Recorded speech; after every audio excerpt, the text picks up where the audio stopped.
And can you direct me to the page exactly where I smeared upstanding members of the LCSO? That's what we spent all this time doing. Where did I smear them?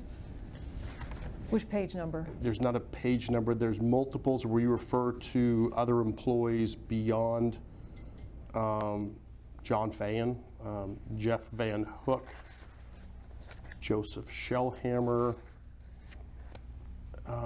Additionally, let's see, there's references to Captain Coleman by name. Those are specific ones that I How was I smearing them by referencing their names? How was I smearing them by quoting from their record? How is that smearing them? There were statements, again, continually insisting that you were illegally tracked and that you were tracked for a long period of time, that you weren't given notice of the court case. Those things, by making those statements that I don't believe are supported and I believe are inaccurate, to me is a smear on their names that they were doing illegal actions, and I don't believe that's the case. So I would like you to, we spent all this time so you could read it. I would like you to point me to where I smeared, let's say, choose one of those names, Captain Coleman, Kevin Mall, choose a name and show me where I smeared it in that document. Objection asked and answered. He said that his answer is the totality of the document is smearing in general. You cannot testify for your client. He can answer for himself. Stop interrupting me, Ms. Lynn. Objection asked and answered. Mr. Smith, can you point me to a specific instance in that document, Exhibit H, which is the notice of claim against John Fayen, point me to a specific instance where I smeared a specific Larimer County Sheriff's Office employee? One instance. Again, not a general. I want one specific instance. I'm sorry you interrupted me. Are you done?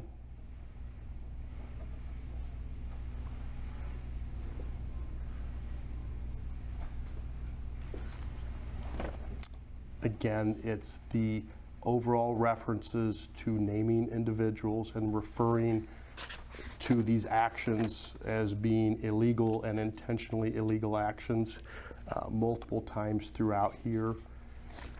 That together, in my experience, is what smears their reputation, and it is signing ulterior motives, and the same with the documents that were later released to you, that you make a statement that it's intentional, and that's not accurate.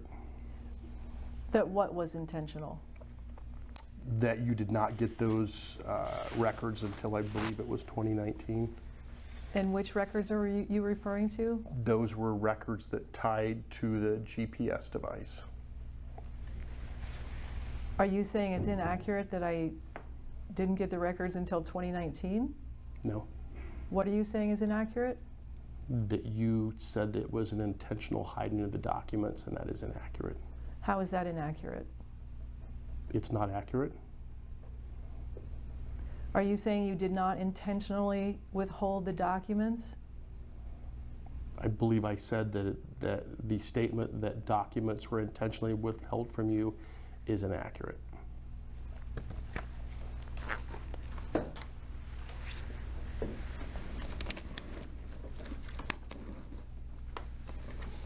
We'll get back to that. So I'm going to make a note. Can you tell me what time we're at on your... We're at 1 hour and 35 minutes.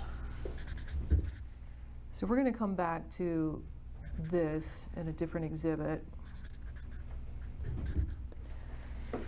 And we're going to reference, this is just for a clear record, that the withholding of the documents on the GPS device was not intentional. That's the general testimony. Is that correct? Objection asked and answered. Can you restate the question? Yes. Is it your testimony that the documents on the GPS tracking device were not intentionally withheld? Yes.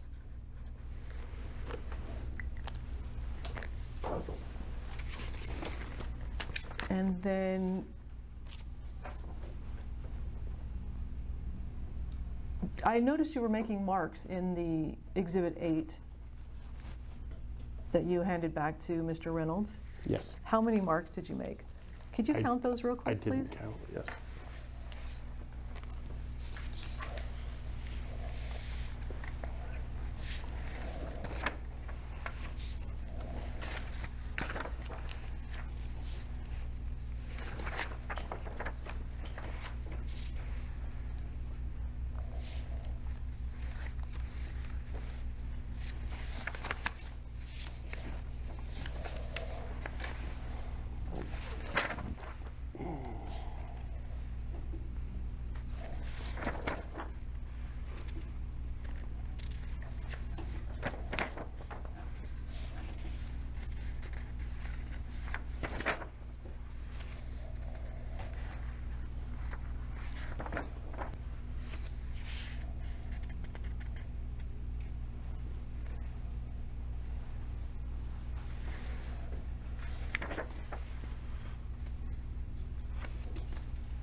Restate your question, please. How many marks did you make in those 13 pages in Exhibit 8?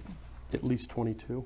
At least 22 marks, and those were all of the places that you say are inaccurate, are smearing, misinformation, completely false allegations, and false information. Is that what your testimony is? It would be or, not and on each of those, but that they were, it would be my notes that those were areas that jumped out to me as inaccurate. So the record's going to show that I have given you a lot of time to review this document, and I have asked you repeatedly to give me one specific example of a completely false allegation, a factual inaccuracy, a false narrative, and false information. I want one specific example from this Exhibit 8. I believe I answered those with multiple items in there in general. Some of those are duplicative, or I made marks, but there were multiples that I told you about. Well, you said in general, but I'm asking you to give me an exact name of a person with an exact misinformation, completely false allegation. I want one specific example.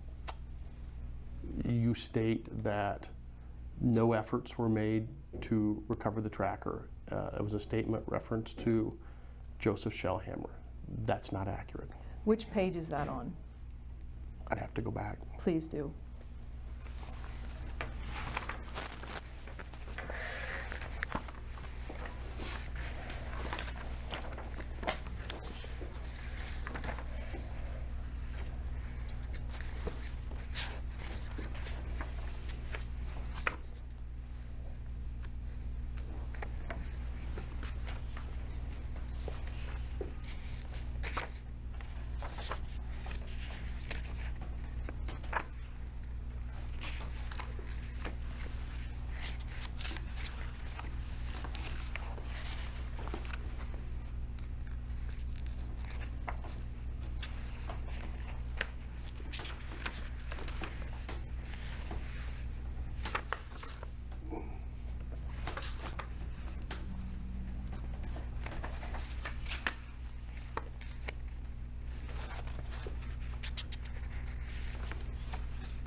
Page 12.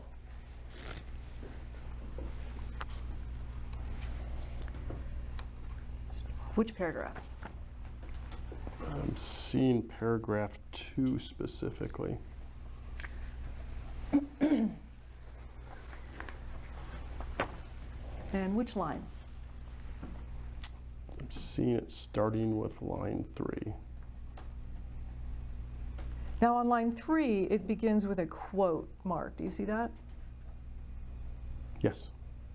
And what specifically are you saying is inaccurate? The overall context of this is saying that no efforts had been made to locate your vehicle and get the tracker back, and that's referenced multiple times in there, and that's not accurate. Well, you just directed me to page 12, paragraph 2, line 3, and it says, quote, according to Sergeant Shellhammer, this is a quote. That means, do you know what that means? Yes. What does it mean? It's a direct quote of somebody's words.